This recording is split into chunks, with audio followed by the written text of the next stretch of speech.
Friends, welcome back to my channel. আশা করি তোমরা সবাই খুব ভালো আছে, সুস্থ আছে। আমি একদমই ভালো নেই, প্রচণ্ড গরম পড়েছে, বুঝতেই পারছো, প্রচণ্ড গরম পড়েছে। তো যাই হোক, কাকে নিয়ে কথা বলতে এসেছি? হ্যাঁ, ভেরু নম্বর 1কে নিয়ে কথা বলতে এসেছি। আমি ওয়াইটিতে দেখেছি এরকম ভেরু, আর আমি ওয়াইটিতে কেন, আমি পুরো পৃথিবীতে কোথাও দেখিনি এরকম মনে হয়। তো যাই হোক, যে বইয়ের কথা এরকম ওঠে এবং বসে এরকম দেখিনি কোথাও। যাই হোক, তো সে একটা গতকাল একটা ভিডিও করেছে, আজকে সকালবেলা একটা ভিডিও করেছে, গতকাল রাতে একটা ভিডিও করেছে, তার পরশুদিন যে ভিডিওটা করেছে সেটা নিয়ে আমি বলেছি। তবে আজকে যে ভিডিওটা করেছে সেটা হচ্ছে তার পিসির যে কল রেকর্ডিংটা শুনিয়েছে, ভয়েস যেটা মেসেজটা, যেটা আমার সম্ভবত হোয়াটসঅ্যাপে মেসেজ করেছে, ভয়েস মেসেজটা করেছে, সেটা যেটা শুনিয়েছে সেটা জন্য তাদের সমস্যা হচ্ছে। আচ্ছা, আমি প্রথমত কথা একটা বলি যে শিক্ষিত হলেই, পুঁথিগত বিদ্যা থাকলে পরেই যে সে সামাজিকভাবে সে মানুষ এটা কিন্তু নয়। মান এবং বুঝ দুটোই থাকতে হবে, তো শুধু পুঁথিগত বিদ্যা থাকলে পরে তো চলবে না, তাই না? তো একটা মানুষের মানে পারমিশন লাগে, একটা মানুষের অনুমতি লাগে যে আমি সোশ্যাল মিডিয়াতে তোমার কথাগুলো ছড়াবো কিনা। তা এখানে তিনি বরাবরই না করে এসেছেন, তিনি বরাবরই বলে এসেছেন যে আমার কোনো রকমভাবে কোনো রেকর্ড, কোনো ভয়েস ক্লিপ বা কোনো কিছু যেন শোনানো না হয়, এটা কিন্তু বলে এসেছেন। তো তারপরেও সেই পিসিকে টেনে নিয়ে এসে, হিচড়ে টেনে নিয়ে এসে ওয়াইডিতে নামানোই হলো। কিসের জন্য? নিজেকে সৎ প্রমাণ করার জন্য। আচ্ছা, চুরি করে নিয়ে এসে টাকা নিজের কাছে রেখে আবার কিভাবে নিজেকে সৎ প্রমাণ করা যায় আমি জানি না, আমার জানা নেই। যাই হোক, সে সৎ প্রমাণ করার জন্য সে ভয়েস ক্লিপটা শোনালো, তা আমরা সবাই শুনলাম, কিন্তু আদেও আমি কিছু বুঝলাম না। কেন, অনেক ভাষা, ওদেরও অনেক কটা ভাষা আছে, বুঝি, ওদের ভাষা যে বুঝি না তা নয়, কিন্তু যেহেতু কি বলবো, হোয়াটসঅ্যাপে ভয়েস তো, সেটা বুঝতে খুব অসুবিধা হচ্ছিল, আর ওদের শোনানো কায়দাটাও ঠিক ছিল না, অনেক কিছুই বুঝিনি। অনেক কিছু কি, আমি মনে হয় কিছুই বুঝিনি। পিসি কি বলতে চাচ্ছিল সে ব্যাপারটা আমি ঠিকঠাক করে বুঝে উঠতে পারিনি। যে যাই হোক, পিসি যে পারমিশন দেয়নি, পিসি যে আবার তাদের উপরে চাপ সৃষ্টি করছে, পিসি যে শারীরিক কন্ডিশন ভালো নেই সেটা জানা সত্ত্বেও তারা কিন্তু ভয়েসটা দিয়েছে নিজের ইগোর জন্য, নিজের বাঁচার জন্য, নিজের গায়ের থেকে কালিমা লিপ্ত যে হয়ে গেছে সেটা থেকে মুক্তি পাওয়ার জন্য কিন্তু তারা পিসির ভয়েসটা দিয়েছে। তারপর যথারীতি পিসির বাড়ির থেকে ফোন আসছে, পিসির বাড়ির থেকে হুমকি আসছে, বললো, স্বীকার করলো পিসির বাড়ির থেকে হুমকি আসছে, পিসির বাড়ি থেকে থ্রেট দেওয়া হচ্ছে যে আমাদের কেন তুমি ভয়েসটা দিয়েছো। আচ্ছা, তোমরাই বলো, একটা কথা, একটু বিচার্য বিষয়। প্রথমত কথা, মা কেন সন্তানের বাড়িতে আসে না? মা কেন ছোট সন্তানের বাড়িতে যায় না? প্রথম কথা এখানটায়, সেই মানুষটা বলতে পারে না, শুনতে পারে না তো, শুনতে হয়তো কিছু পারলেও বলতে সম্ভবত পারে না। কেন, আমি অতটা ভালো জানি না, বলতে তো পারেই না, শুনতে কতটুকু পায় সেটা নিয়েও সন্দেহ আছে। তো শুনতে পায় না, বলতে পারে না, এরকম একটা মানুষ, সে তো অনুভব করতে পারে, সব কিছু অনুভব করে সে ফিল করতে পারে সব কিছু, কে আমাকে কতটা ভালোবাসছে, কে আমাকে কতটা ভালো রাখছে, কে আমার সাথে খারাপ ব্যবহার করছে, কার মুখটা কিরকম হয়ে আছে, এগুলো কিন্তু সে অনুভব করতে পারে, তাই না? তো তিনি কিন্তু অনুভব করতে পারছে যে আমি ছোট ছেলের বাড়িতে গেলে পরে তার বৌমা আমার সাথে খারাপ ব্যবহার করে, তার বৌমা আমাকে খেতে দেয় না। আমরা দেখেছি বিগত গেল বছরই সম্ভবত 12 মাস আগে তাদের বাড়িতে গিয়েছিল, যাবার পরে যে মার খাওয়ার কি কষ্ট আমরা দেখেছি, মাকে যে কি কষ্টে রেখেছে সেটা আমরা প্রত্যেকটা মানুষ দেখেছি। রাগারাগি করতো, হুমকি দেওয়া হতো, খাওয়া হতো না, তখন নাকি ওদের লোন ছিল, এই ছিল, ওই ছিল বলে টাকা নেই, ভালো খাওয়া আসতো না, এই নিয়ে মা যেই বিদায় হয়েছে, খাওয়ার উপরে খাওয়া আসতো, তখন নাকি লোন শোধ হয়ে গেছিল। আচ্ছা, লোনের উপরে ভর করে মাকে মানে এক সিদ্ধ ভাত খাইয়ে, কোনোদিন তো ভাতও দেয়নি, এরকমও দিন গেছে, না খাইয়েও রেখে দিয়েছিল মাকে। তো এই মানুষটা না বুঝতে পারে যে আমি এখানে ভালোবাসা পাচ্ছি না, তাই না?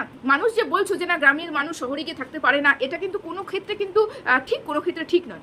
মানুষ যেখানে ভালোবাসা পায় সেখানে গিয়ে কিন্তু থাকে, যেখানে ভালোবাসা, আন্তরিকতা পায় সেখানটা গিয়ে কিন্তু থাকে।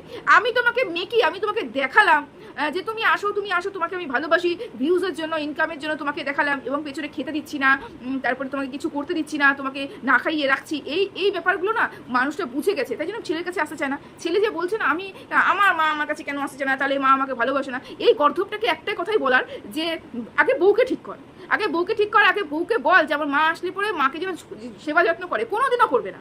যে ঝগড়াটাই বউ কোনো দিনও মার সেবা যত্ন করবে না, মাকে ওরকমই রাখবে, যার জন্য মার আসার রিস্কই নেয় না। আমাদের বৌরানির কাছে ভালোবাসা পাচ্ছে, ভালো রান্না খাচ্ছে, ভালোভাবে থাকছে, সবসময় রেস্ট করছে, ঘুমাচ্ছে, শুধু পুজো দিচ্ছে, আমরা সবই দেখতে পাচ্ছি। তা কে কোথায় ভালো আছে, কে কোথায় খারাপ আছে সেটা তো আমরা সবাই দেখতে পাচ্ছি, তাই না?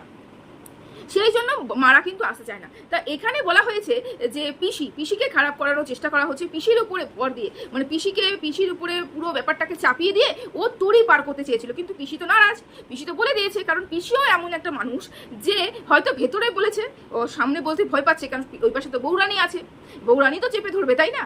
বৌরানি তো চেপে ধরবে, তুমি কেন বলেছো?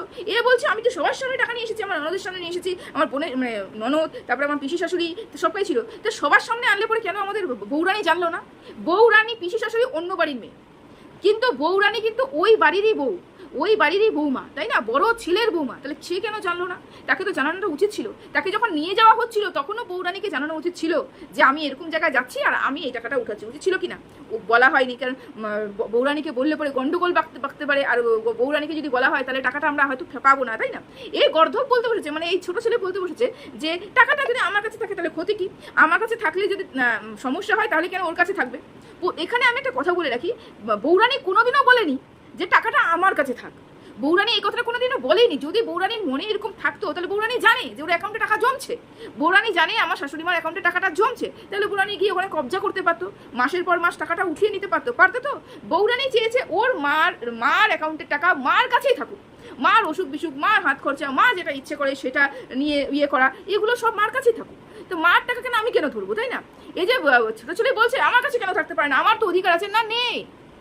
যে মাকে মাসিক একটা খরচা দেয় না, যে মার খোঁজ খবর নেয় না, যে মাকে মানে মানুষ তো 1500 টাকা পর্যন্ত মাকে দেয় সারা মাসের খরচা বাবদ দেয়, সেটা দেয় না, যে মার ভালো মন্দ চিন্তা করে না, শুধু বইয়ের পিছনে ধোয়া দিয়ে যায়, সে তার অধিকার ওই মার টাকার উপরে নেই, কোনো মতেই নেই। আরও একটা কথা আমাদের এই ছোট ছেলে বলেছে, ছোট ছেলে বললো যে ঠিক আছে তাহলে টাকা নিয়ে যাও, সোনার কানে নিয়েছি, বাকি টাকা নিয়েছি, তুমি আসো টাকাটা নিয়ে যাও। কেন আসবে? কেন ওইখান থেকে লোক আসবে টাকা নিতে? কিসের জন্য আসবে? তুই কেন গেছিলিস টাকা আনতে? তুমি কেন গিয়েছিলে টাকা আনতে? তুমি কেন টাকাটা নিয়ে এসেছো? এখন দেওয়ার দায়িত্বটাও তোমার। তুমি যখন নিয়ে এসেছো দিবেও তুমি ফিরিয়ে দিতে যাবে, তুমি ওর বাড়িতে পৌঁছে দিতে যাবে। আর মা কি বলেছিল আমাকে কানের কিনে দাও? বলেছিল কি? বলেনি তো। তাহলে কেন কানের কিনে দিতে গেলে? বৌরানির কাছে কানের আছে। বৌরানি অনেকবার দেখেছি যে মা কানেরটা কিন্তু হারিয়ে ফেলছিল, বৌরানি তাই বলেছে কোথাও ঘুরতে গেলে পরে কানেরটা হচ্ছে আমি পরিয়ে দেবো, বলেছে তো। বয়স্ক মানুষ কানেরটা খুলে পড়ে যাবে, তাই না? সেই জন্য খুলে রেখেছে। তো কিসের জন্য খুলে রেখেছে? আর তার উপরেও দোষারোপ করা হচ্ছে। মানুষ কি মানুষকে বোঝে না? মানুষের ব্যবহার দেখলে বোঝা যায় না কে কাকে কতটা ভালো রাখছে, কে কতটা কাকে ভালোবাসে, কে আন্তরিকতা দিয়ে মাকে ভালোবাসে, কে কতটা মানে চালাকির সহ মাকে ভালোবাসে। মানুষ বোঝে না? মানুষও বোঝে। ওই বোবা কালা মানুষটা পর্যন্ত বোঝে যে আমাকে কে ভালোবাসে, আমাকে কে ভালোবাসে না। প্রতিটা মুহূর্তে এই শাশুড়ি মাকে ভুল বুঝিয়ে, আমি বলবো না শাশুড়ি মার কোনো দোষ, কারণ শাশুড়ি মাকে ভুল বোঝানো হয়। শাশুড়ি মা কিছু পড়াশোনা জানে না, টিপছাপ দেয় বলে টিভি টিপছাপ দাও, যাই করো তাই করো। তারপর শাশুড়ি মা টিপছাপ দিয়ে দিল, টাকাটা উঠিয়ে নিল।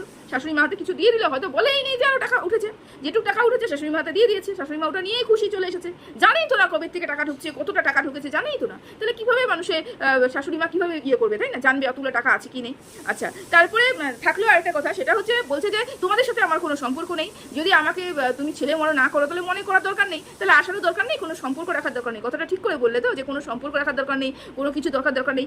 যদি কোনো কাজ মানে যদি তোমার মা কিছু হয়ে যায় তাহলে সম্পত্তির উপরে ভাগও তো তোমার নিশ্চয়ই হবে না, নিশ্চয়ই তোমার ভাগ্য হবে না। কারণ তুমি তো নিজেই এখনো পর্যন্ত বলে দিলে যে আমার কারোর উপরে কোনো দায়িত্ব নেই, আমি পারবো না কিছু করতে, আমারও কিছু করার নেই, এরকম তো অনেক কিছুই বললে শুনলাম। তার মানে তুমি বলতে চাইছো যে তোমার মা যেহেতু তোমাকে টাকা দেয়নি, তোমার মা তোমাকে ভালোবাসে না, তোমার মা যেহেতু তোমাকে টাকা মানে দেওয়ার পরেও মানে তোমার বড় বৌদি যেহেতু তোমাকে বদনাম করছে, তার মানে হচ্ছে তোমার মা এবং তোমার বড় বৌদি মিলেই তোমাকে বদনাম করার চেষ্টা করছে এবং তোমাকে কি বলবো মানে দখলদারি থেকে বঞ্চিত করার চেষ্টা করছে, এরকমই তুমি একটা বলার চেষ্টা করলে। আর সব থেকে বেশি খারাপ কি লেগেছে জানো? এই কথাটা খারাপ লেগেছে যে উনি বলেছেন, আমাদের ছোট ছেলে বলেছে যে বাবা যখন গত হয়েছেন বাবার অ্যাকাউন্টে প্রচুর টাকা ছিল, কিন্তু বাবার অ্যাকাউন্টে নমিনি ছিল না, সেই কারণে কিন্তু বাবার অ্যাকাউন্ট থেকে 10-12 হাজার টাকা নাকি 15,000 টাকা নাকি ব্যাংক নিয়ে নিয়েছে, যেহেতু কোনো নমিনি ছিল না। সেই জন্য সে জানেই না তার মার অ্যাকাউন্টে নমিনি কেউ আছে কিনা, সেটা জানে না। সেই জন্য কি করলো, টাকাগুলোকে সব উঠিয়ে নিল। তা সেটা জানা টাকা না উঠিয়ে সেটা তো ব্যাংকে গিয়ে খোঁজ নিলেই হয় নমিনি আছে কিনা, সেটা তো ব্যাংকে গিয়ে খোঁজ নিলে হয়, তাহলে নমিনি কাউকে বানিয়ে দেওয়া হতো না। এটা কোনো অজুহাত নয়। আর তার থেকে বড় কথা হচ্ছে মার মৃত্যু কামনা এখনই বসে করছে, মার মৃত্যু কামনা এখনই বসে করছে যে মা হয়তো গত হয়ে যাবেন, মা চলে যাবেন, টাকা পয়সা উড়ে যাবে, টাকা পয়সা ব্যাংক দখল করে নেবে, এগুলো এখনই চিন্তা করে বসছে একটা ছেলে। মার জীবিত থাকাকালীন মার চিন্তা নেই, মার অসুখ বিসুখে টাকা খরচা করা নেই, মাকে খাওয়ানো খরচা নেই, কিচ্ছু নেই, মাকে একটা পড়তে শাড়ি পর্যন্ত দেওয়া নেই, মাসিক কোনো মাসোহারা নেই, কিচ্ছু নেই। মা যদি মরে যায়, মা যদি গত হয়ে যায়, নমিনি তো কেউ নেই, টাকাটা কে নেবে? ভাবতে পারছো? ভাবতে পারছো কি অবস্থায় পরিণত হয়েছে এই সমাজ, হ্যাঁ সমাজই বলবো, এরা সমাজ বহির্ভূত মানুষ নয়, সমাজে বলবো টাকার সাথে সম্পর্ক, মার সাথে ছেলের সম্পর্ক, টাকার সাথে সম্পর্ক, কি বলবো বলো। তো যাই হোক, সবাই ভালো থেকো, সুস্থ থেকো, আজকে ভিডিওটা এখানেই শেষ করলাম, টাটা।